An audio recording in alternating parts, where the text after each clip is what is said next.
Everyone is processing right now. There's not a person in Allentown who didn't feel what happened on St. Louis Place Tuesday afternoon. I was in shock. I was in denial. I didn't know what was happening. It shook everyone. It's just a massive loss. It's just, I've been trying to hold back tears all day today. And today, even officials having to hold back tears. The two homicide victims are my constituents, but they're also my personal friends. It happened around 4:30 Tuesday afternoon.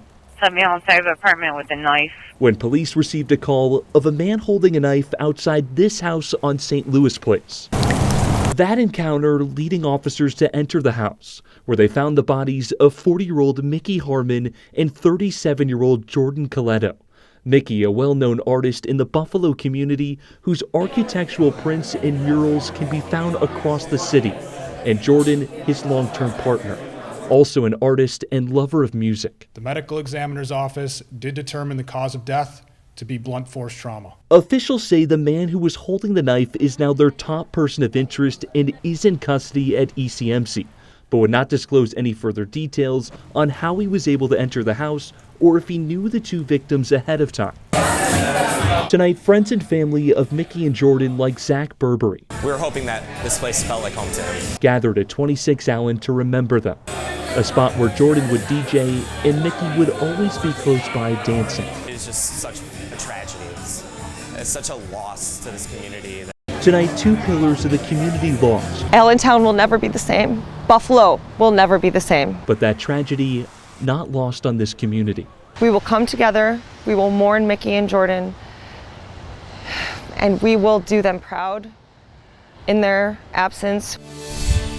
At the site of Mickey Harmon's first mural, flowers and candles now sit where his artwork first came to life. He had a passion and energy that, people only dream of. A tribute to an artist and activist whose presence was as bold as his brushstrokes. Mickey was involved in just about everything you could think of. Mickey was a driving force in Buffalo's LGBTQ+ and arts community.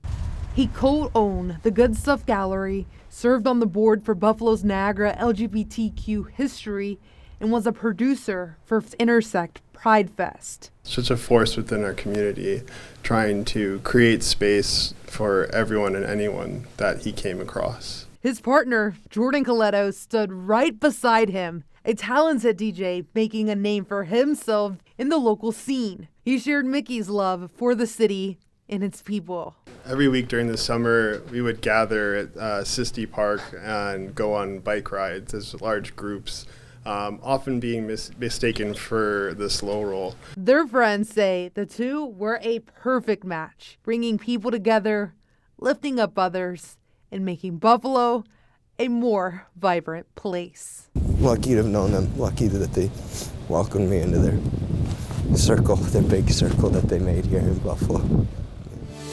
Congressman Nick Langworthy says he's asked the acting Secretary of Labor to investigate New York State's actions relating to the suspension of health insurance benefits, which have now been stripped from more than 5,000 striking officers. In a statement, he said, instead of doing something about the concerns of the men and women who risk their safety every day to keep order amongst the most violent population in society, Governor Hochul is having them arrested and taking away their family's health insurance. Last night, after the latest offer to settle the strike was rejected, the state's Director of Homeland Security confirmed the striking COs not only face termination, but an increased risk of being arrested for walking off their jobs in violation of the state's Taylor laws. And we will take action against those who continue to refuse to return to work. In fact, we sent 1,000 additional names to the Attorney General's office today alone. It's been nearly 3 weeks since the COs walked out over what they say is excessive mandatory overtime to cover a shortage of guards and unsafe working conditions amid a record high number of assaults against them and inmates. Dave McKinley, Channel 2 News. Yesterday, the Town of Tonawanda Republican Committee posted a statement on Facebook from a candidate for Town of Tonawanda Town Council saying he's, quote, angered but not shocked that the Tren de Agua gang has a presence here in the town of Tonawanda, end quote. It goes on to say 2 Venezuelan men were arrested and charged with robbing an ATM in Kenmore. But does that gang have a presence in Western New York like that letter alleges? Let's verify. Our sources are the U.S. Attorney's Office for the Western District of New York and the Kenmore Police Department. Let's start with the U.S. Attorney's Office. Yesterday, a spokesperson sent out a detailed press release that included the following information. 24-year-old David Jose Gomez Segarra and 19-year-old Jesus Segundo Hernandez Gil, both of Venezuela, are charged with bank theft and conspiracy to commit bank theft. The U.S. Attorney's Office says the men are, quote, members of the Tren de Agua gang, which has been designated by the White House as a global terrorist organization. It goes on to say they're accused of participating in an ATM jackpotting scheme where an ATM's hard drive is infected with malware or replaced with an infected hard drive to allow someone to get money out. The men are accused of doing this on October 5th at an ATM at Radius Federal Credit Union in Kenmore and stealing more than $110,000. They're also accused of doing the same thing at several ATMs over the next 5 weeks in Massachusetts, Tompkins County, New York, and Illinois, where they were arrested on November 11th. I spoke with Kenmore Police Captain A.J. Kiefer this afternoon, who told me it appears the accused were just moving through the area, and this was a stop along the way before they allegedly went to Massachusetts. So we can verify that 2 men, who the U.S. Attorney's Office says are members of that gang, are accused of being in Kenmore specifically on October 5th and face up to 10 years in prison if convicted. As for whether the gang has a presence in Tonawanda, that needs more clarification. Remember this scene from last year on the presidential campaign trail as United Auto Workers National President Shawn Fain rallied in Michigan with the Democratic ticket of then Vice President Harris and Governor Walz. But the times and opinions can change. So now from the United Workers Solidarity House headquarters in Detroit, a statement backing Trump's trade policy. The UAW, which represents workers at the Tonawanda GM Propulsion, Hamburg Ford Stamping, and Lockport GM plants, is now officially supporting tariffs as a powerful tool to undo injustice of anti-worker trade deals, and they are glad to see an American president be aggressive to end a free trade disaster drop like a bomb on the working class, end quote. One labor union expert who closely watches the auto industry says he is not surprised by the UAW's tariff stance. What would you say to people who are like, I don't get this? I don't think the UAW is saying that we endorse President Trump right now and all of his policies. I think they have been very clear since the NAFTA days back to, early 90s that they were not fans of NAFTA. They were not fans of the USMCA and the trade agreements.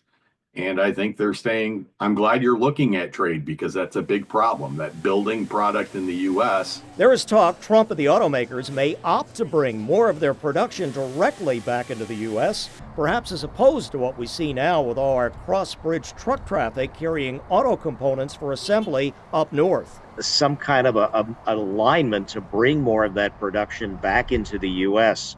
What would you foresee, do you think, for those 3 plants? I think it would hurt them as opposed to help them unless they decided to build a brand new assembly plant here in Buffalo area, because the closest assembly plants are in Canada. On your side, Ron Plants, Channel 2 News. Inside of Resurgence Brewing Company in downtown Buffalo. We're bringing truckloads into this all the time, and so it's something, obviously it's a vital part of our organization and operation. They roll down the machines single file. So here you can see all the cans. Aluminum cans, a product that will now be impacted by the 25% tariff imposed on countries like our neighbors to the north, Canada. We get all of it currently from Canada. And on the other side of it, our biggest cog is our grain or barley. We buy all of our barley for making beer from Canada as well. Jeff Ware is the president of the company. He says local businesses like Resurgence are going to be the ones footing the bill for those imposed tariffs. Our costs went way up on everything after COVID, and they stayed up. And so adding an additional 25% on two of our biggest items is going to drastically affect our cost of goods sold and our bottom line. And well, why not source American aluminum or barley? Well, Ware says the costs just won't match up. So we want to get it somewhere that's relatively close to us because we might be able to get a better price farther away, but it might cost too much to ship it here. And so Ware says if countries like Canada end up increasing the cost of goods because of these tariffs, you might be the one to feel it the next time you grab a six-pack. My guess is myself and other brewers are going to have to pass this along at some point because there's just not enough margin left to stay in business without passing some of these additional costs on. According to a new report submitted by the Bills to the Erie County Stadium Corporation, a division of Empire State Development, indicates that our hometown football team sold a total of, drumroll please, 11,093 personal seat licenses in 2024. You may remember the sales of these PSLs, which are required to even purchase season tickets, went on sale March 13th of last year. The data in the new report represents the third quarter of 2024, from September 1st through December 31st. During that 3-month period, the team sold 5,198 PSLs, a 126% jump from the second quarter. Merry Christmas to those good boys and girls who got a PSL in their stocking last Christmas. Reporting of these sales always lingers, as the Bills have naturally been selling tickets since the new year began, but it paints a picture of where things stand at the new stadium. And it's going to be a task and a half to sell all 58,353 PSLs. And when you consider, what those mean in the grand scheme of funding the cost of this new stadium, it feels like it's a pretty uphill climb. A climb indeed. If all factors remain constant, at the current rate of sales, 11,000 every 9 months, the team won't sell out of PSLs until February 2028, 17 months after the projected kickoff in the new stadium. As of December 31st, there were still 47,260 PSLs to sell for a stadium that has ballooned in price to more than $2.1 billion, and that was before the potential impact of the looming tariffs. Is this good or bad for the Bills? Well, I wouldn't necessarily call it good because I think in the ideal world, everything's rolling together.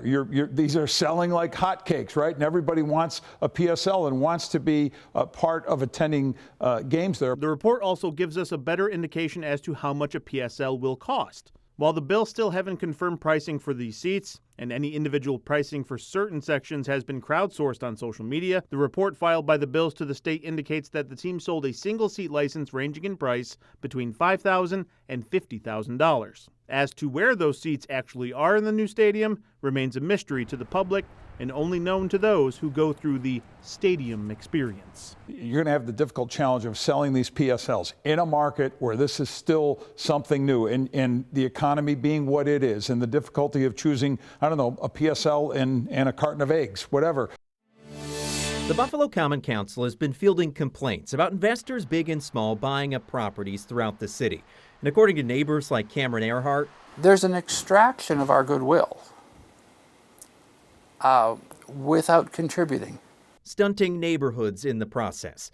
It's why the council passed a 60-day moratorium back in December to work out a new policy for managing Buffalo's Airbnb boom, which, if approved, would limit non-owner occupied rentals to commercial districts. Think of Hurdle, Allen, Elmwood Avenue. A lot of Airbnb advocates state that this brings and helps with entertainment and nightlife. Great. We want to be able to pair that into commercial areas and not in opposition of residential neighborhoods where people are raising their families. It would force a big shift for property owners like Ayat Nieves, who may be forced out of a neighborhood if he doesn't choose to move. I'm happy that the city finally spelled out where you can have an Airbnb, aka commercial zones, main streets like Main Street, Elmwood, Niagara. However, I believe their rule that doesn't grandfather in existing legitimate registered Airbnbs is arbitrary and capricious. Owners would be allowed to operate for the next calendar year, but after that would have to make a decision, sell or appeal their status to the city's zoning board. James Wangelin is another owner. They tried to limit or ban some gas station and auto repair shops in different areas of the city of Buffalo. But they didn't stop allowing existing ones to continue operating under this old rule, right? And the reason they did that is they understand business owners made an investment based prior to these new laws, and it would be unfair to force them out. And I think that same logic would apply here for short-term rentals.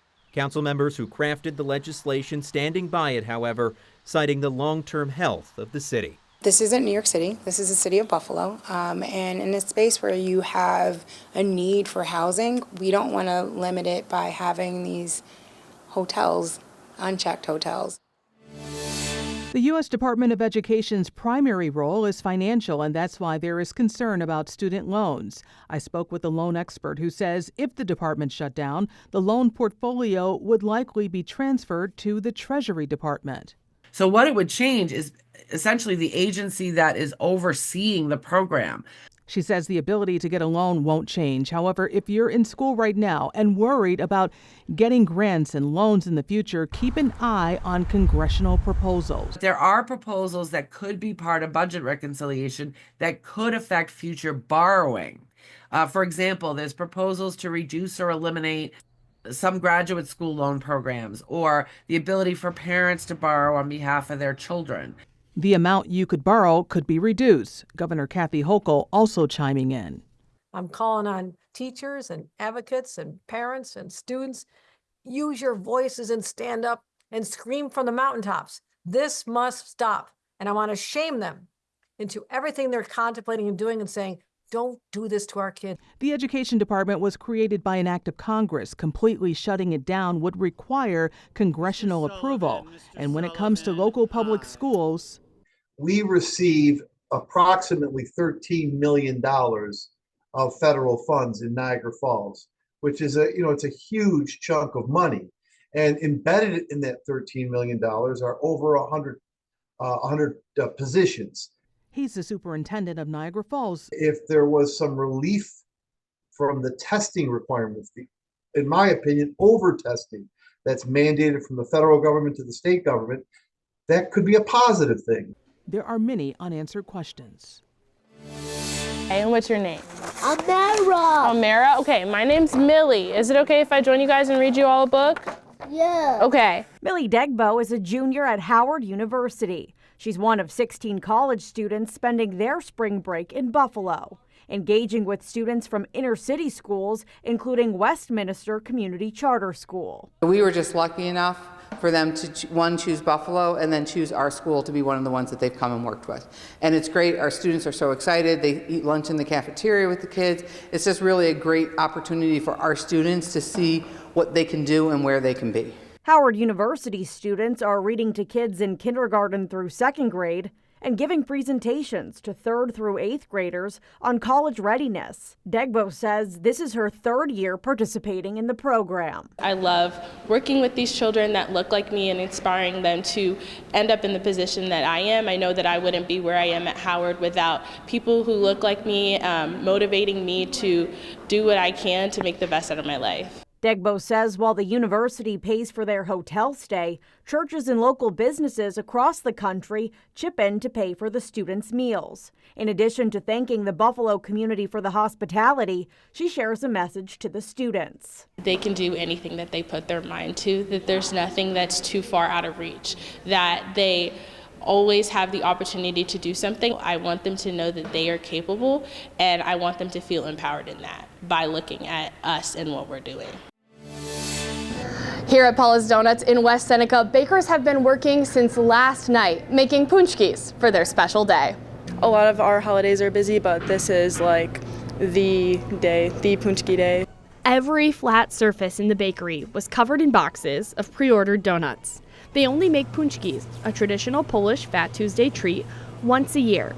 They'll sell punchkis to hundreds of customers today alone. They come from all over. They'll tell me they're coming from hours away, or they're like, can you package these up really securely, like extra securely? They're going on a plane to Florida. They're going here, they're going there. Like, people in other states are asking for these punchki donuts. One customer came from Grand Rapids, Michigan. She's been celebrating Punchki Day since she was little. So I've done it ever since I was a kid. I'm actually not from this area, so this is my first Punchki Day in Buffalo, right? I know Paula's has got good donuts, so I was like, I have to come here for the punchkis. And there were plenty of Punchki Day regulars, like Lou McDonald, who was one of the first people to show up. Yeah, like third or fourth in line. Yeah, punchkis. Absolutely. Natalie Klasinski picks them up every year for her coworkers. She loves celebrating her heritage. I'm Polish. I love being Polish. I love the Polish traditions, and this is the start of it, going into Dingus Day and all that fun stuff. Even though punchkis are a one-day special for today, they're going to have plenty of donuts throughout the Lenten season. So their Fastnachts start tomorrow and will go through April 19th, and their special hospice fundraiser donuts will start tomorrow and go through March 9th. On your side in West Seneca, Natalie Foss, Channel 2 News. Show me, who is this, Evelyn? Grinch. The Grinch, is that one of your favorite movies? Evelyn loves her Grinch stuffy, ice cream, Disney princesses, and camping. In so many ways, she's just like any other 3-year-old. But life has been anything but ordinary for Evelyn. And it all started when mom Jalynn noticed something just wasn't right at 6 months old. She really wasn't moving a lot. She had gotten sick and then started having difficulty on things that she usually could do, so she was regressing. And at that point, we called the pediatrician and then went right to Oshai.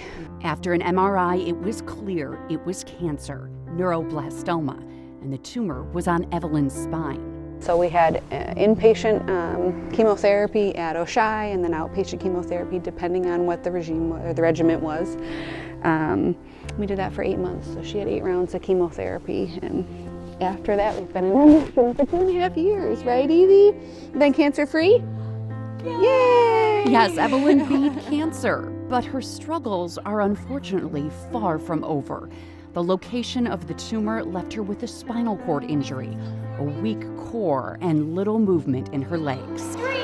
Now physical therapy is part of Evelyn's daily routine, and that's where Motion Project comes in. The reason it's called Motion Project is this is about the motion of your journey, the motion of your life, and the motion of your body.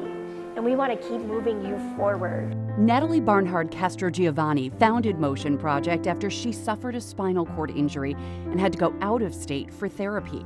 She used the money from her settlement to create a spinal cord rehabilitation center right here in Western New York. Good job. Evelyn is their youngest patient. We absolutely adore her, seeing her light up and seeing her progress. Her progress is evident when she uses Motion Project's state-of-the-art equipment like the Locomat. It'll detect any sort of movement, any sensation, any movement in the legs, and we got a lot of movement today. Good girl. Evelyn also does PT once a week in the pool at the Robert Warner Rehabilitation Center at Oshai Children's Hospital. I think it's easier for her to kind of move in the water as opposed to on land because she can't really use her legs, so being in the water, she can kind of pull herself a little more. It's not just aqua therapy there. They also write prescriptions for her devices, advocate for her needs, and develop her treatment plan. More than anything, the Robert Warner staff has given Evelyn and her parents hope. I think that's kind of where our journey started of hope. So, get a little emotional kind of talking about it, but it's, they're really invested in her and really supporting her. Evelyn's progress wouldn't be possible without the Robert Warner Center and Motion Project, both of which get financial support from Variety Club. For those who are watching the telethon and might be thinking about picking up their phone or going online, what would you say to them about why they should be generous and be the city of good neighbors and help Variety? We've had amazing providers that have supported us 100% of the way, and so it's part of the reason why we're doing this, is that kind of giving back to those agencies that got us through the hardest part of our life. Every little step that you see, those little wins, what does that mean for you? And how does it feel for you when you see that she's gone so far? It's amazing. They always say children are resilient, and I have said it time and time again, but she's stronger than I am, and so wherever she wants to go, she'll get there.